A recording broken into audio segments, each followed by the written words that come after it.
Buenos días, compañeros, mi nombre es Rodolfo Medina. A continuación les presento en la siguiente ponencia del curso Pensamiento Social y Sociológico Latinoamericano todo lo elaborado a lo largo del curso entre sus 4 etapas, incluyendo esta por último, que es la ponencia, la elaboración de un documento final con todo lo que hemos aprendido sobre las corrientes sociológicas latinoamericanas, sus pensadores, sus principales postulados teóricos, sus autores, en fin. Pero comencemos por lo más básico. El comienzo del curso se dieron una serie de conceptos a los cuales son fundamentales para entender el procedimiento del desarrollo latinoamericano. Entre esos conceptos, tenemos desarrollo y subdesarrollo, tenemos sociedad tradicional y sociedad moderna, tenemos centralidad periferia, capitalismo, dependencia, eurocentrismo, etnocentrismo, industrias culturales, hegemonía de la ideología, en fin, gran cantidad de conceptos los cuales estaremos definiendo a lo largo de esta pequeña ponencia. También estaremos estudiando las distintas corrientes sociológicas, sus principales postulados teóricos que sirvieron para entender y darle solución a algunos problemas políticos, culturales y económicos que sufre América Latina.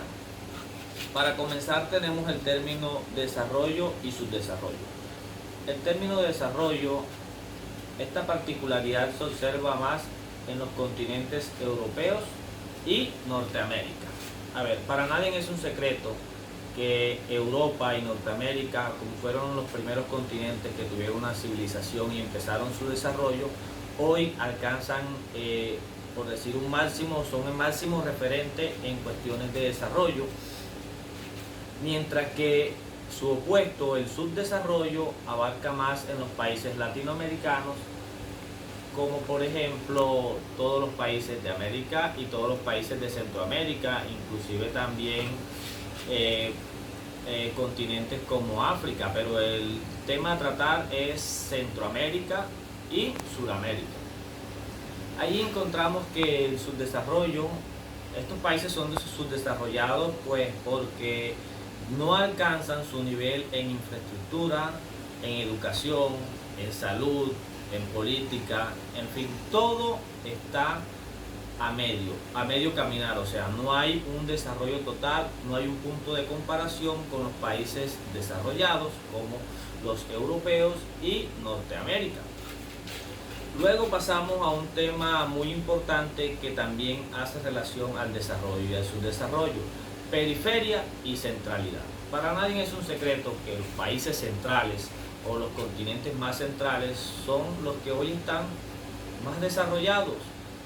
Los países y los continentes periféricos tienen menor inversión económica, por ende pues tienen menor infraestructura, tienen menores empresas, su economía no está tan evolucionada por ser países periféricos, mientras que los centrales gozan de una gran evolución, gozan de un sistema capital bastante estable, son potencias mundiales.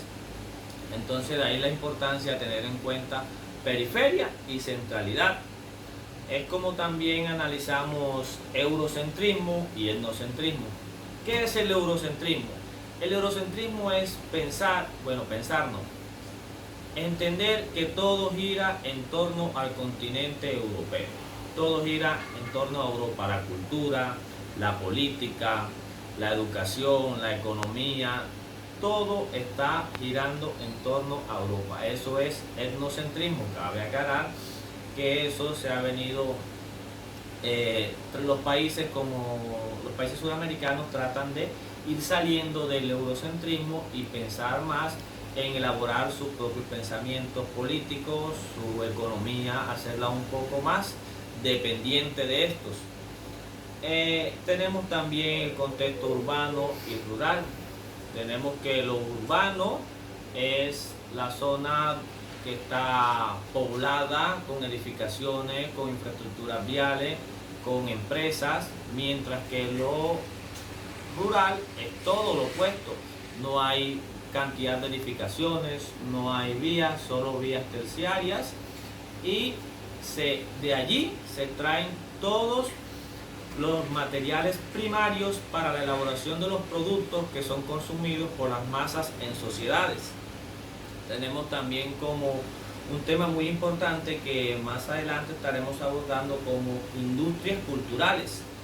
Las industrias culturales no son más que las empresas que promueven o venden la cultura creada por las diferentes naciones, ya sea cultura en forma de música, escritura, literatura, televisión, radio, prensa, todas las expresiones que realizan los pueblos, estas las transforman en bienes que son inmateriales, pero que de alguna manera generan ingresos.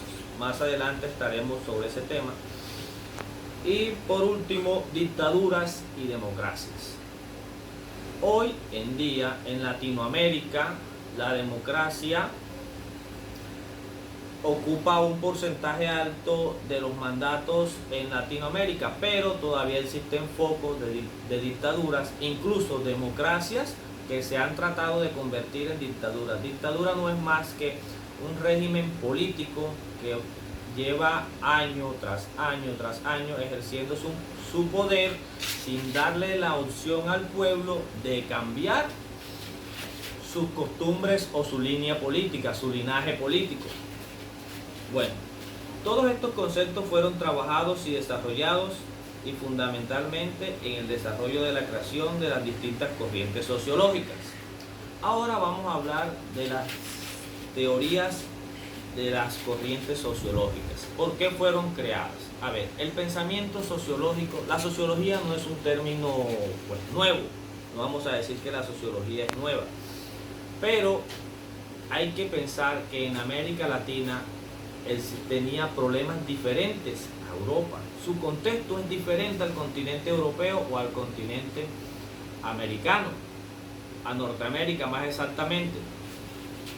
¿Qué pasó? Los pensadores latinoamericanos miraron que habían debilidades en Latinoamérica, que todavía nuestra cultura había sido usurpada en cuanto al proceso de colonización, o sea, fuimos obligados a despojarnos de nuestra identidad cultural y adquirir una cultura que no era nuestra. Por ende, hay que realizar un proceso de recuperación.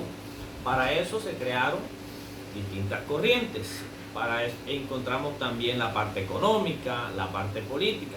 Por ejemplo, la primera corriente que existió fue la teoría estructuralista y desarrollista de la CEPAL. Esa teoría, sus postulados teóricos, busca la dependencia económica de América Latina. Sus autores fueron Gustavo Martínez Cabañas y miren, tan bueno fue el resultado que dio que esta teoría se da a mediados del siglo XIX, en los años 60, y de ahí en adelante el Producto Interno Bruto de Colombia tiene un 2.7 de crecimiento anual. O sea, Latinoamérica lo que tiene o lo que tenía es una mala administración. ¿Por qué? Porque éramos unos consumidores, solamente teníamos la materia prima, como no teníamos la maquinaria necesaria para elaborarlo, vendíamos a menor precio y terminábamos comprando a mayor precio. Entonces, ¿qué hicieron estas teorías? Organizaron toda la canasta económica, todo lo que producimos, para así poder venderlo a un precio, o mejor aún, elaborar los productos con esa materia prima y venderlos. Países como Argentina, como Brasil fueron los primeros que se industrializaron y empezaron a trabajar su materia prima aquí y a dejar esos ingresos aquí en Latinoamérica. Seguimos hay una teoría que me llama mucho la atención y es la teoría de la liberación. Esta teoría pues se da por corrientes religiosas católicas y miramos que lo que busca es la dignificación del hombre. O sea, cuando el hombre sea un hombre digno en salario, en libertad política, en libertad de expresión, ahí esta teoría busca es eso, fundamentar, darle importancia a la vida del hombre, que el hombre sea ese ser libre de pensamiento, libre de expresarse culturalmente, religiosa, política y económico. Mientras que esto no se dé, de pronto en Latinoamérica van a existir, ¿cómo te diré?, bastantes tergiversaciones en cuanto al ámbito de calidad de vida. ¿Por qué? Porque no habrá una libertad en sí cuando una persona vive marginada, vive sin las condiciones necesarias para tener una vida digna. Por otro lado, tenemos la teoría del desarrollo y subdesarrollo, la cual busca también hacer estudios entre cuáles han sido las particularidades o las características que han llevado al desarrollo a grandes países y cuáles han sido las que han tenido a muchos países sumidos en el subdesarrollo. Por ejemplo, miramos que una de las causas de los países o una de las características de los países subdesarrollados son el aumento en la población, la desescolarización, el analfabetismo, la disminución de los recursos naturales, mientras que por otro lado encontramos que los países desarrollados tienen cantidad de recursos humanos, los cuales no es que no hayan explotado, sino que son renovables o buscan la manera de hacerlos renovables para siempre mantener esa fuente económica ahí. Le hacen gran inversión y le apuestan a la educación, buscando como tal que esa apuesta a la educación sea retribuida de forma dándole conocimientos a sus individuos sociales para que luego estos puedan devolvérselos a la sociedad. Encontramos la teoría de la decolonialidad del poder. Bueno, esta teoría para nadie es un secreto que después de el proceso de independencia no nos hemos todavía como que hemos creído o asimilado de que debemos de dejar los pensamientos culturales impuestos por esa época por los europeos que nos conquistaron en ese tiempo, y debemos empezar como a crear nuestra propia identidad, como a ser nosotros mismos, como a regresar a nuestras raíces. Y esa teoría también se apoya un poco con la teoría de los estudios culturales o industrias culturales, que lo que buscan es que Latinoamérica recupere esa identidad cultural, porque un pueblo solo puede ser pueblo no solamente con una economía, no, con una infraestructura, no. La identidad es parte fundamental del ser de los pueblos latinoamericanos. Esa identidad que nos fue arrancada, esa identidad que nos fue obligada a dejar y que nos impusieron una identidad cultural, religiosa, la cual no era la nuestra. Ya es tiempo de darle la importancia a esos grupos indígenas, a esos grupos raizales, a todos esos grupos de negros mestizos cuya identidad fue arrebatada. Ya es tiempo de darle la importancia a esas culturas. ¿Cómo se le da la importancia a esas culturas? Pues hay algo y me llama mucho la atención, como son las industrias culturales. Sí, o sea, las industrias culturales generan ingresos porque es una fuente de ingresos muy alta para cualquier nación. Para nadie es un secreto que la industria cinematográfica, la industria de la música, la de la literatura generan millones de dólares.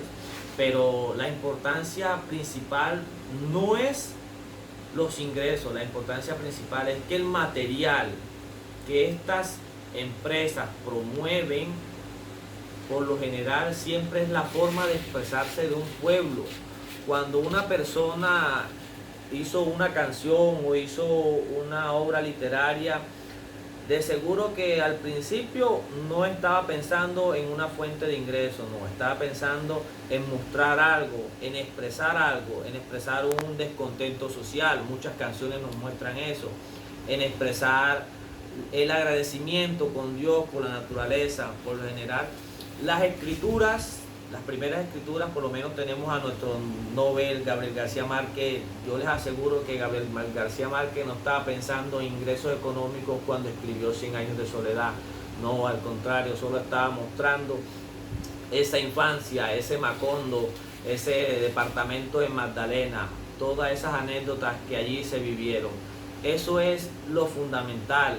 Cuando un autor indígena elabora una canción, yo les aseguro que no está pensando principalmente en dinero, no, está pensando de pronto en darle gracias a Dios, en darle gracias a la naturaleza, porque las culturas indígenas son bastante despegadas de lo material. Les apasiona más que todo su cultura, su entorno. Entonces, el análisis sobre todo este tema es que las corrientes sociológicas latinoamericanas se crearon con el fin de darle solución a todos los problemas de nuestra sociedad latinoamericana, de darle solución a nuestra cultura, de darle solución a nuestra sociedad, a nuestra política, a nuestra economía. Pues no siendo más, les agradezco su atención y muchas gracias.